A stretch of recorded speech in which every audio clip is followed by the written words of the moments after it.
Hey citizens, it's your only superhero, the Incredibly Wet Man.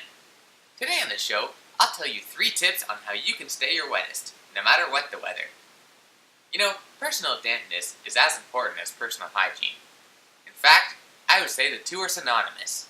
Both of them. Remember, if you're wet, you're set. Here are some tips on how you can stay wet and moist. Number 1. The power of the shower. Not everyone has the ability to dampen themselves naturally, like I do. That's why submerging yourself in water for extended periods of time is essential and beneficial to your health.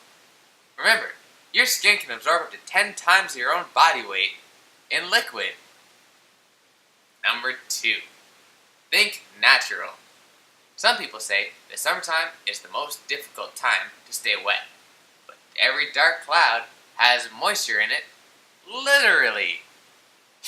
The summertime is the best time to get all sorts of raindrops that are falling from the sky. Don't be afraid to use that to your advantage. Also, sprinklers are out all summer.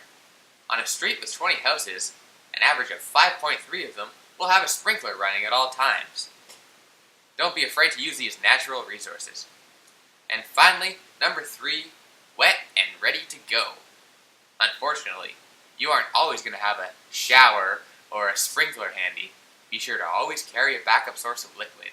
A water bottle, a damp cloth, or a catheter are all great ways to stay wet on the go. And that's it.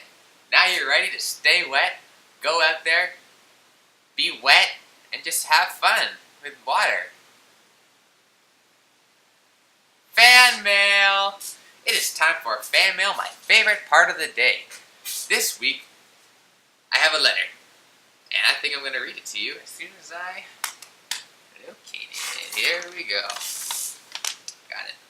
It reads, Dear Incredibly Wet Man, and that's me, you fill my heart with poison.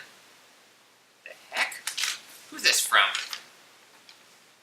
Oh, toxicity. My evil arch nemesis. He always sends me hate mail, that guy. Nice try, evildoer, but I am not going to read this letter anymore.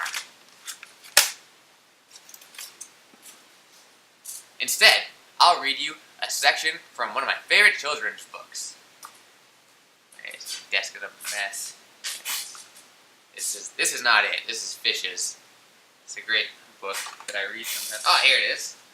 It's called, can you see it? It's called The Joys of Drowning by Michael Exman.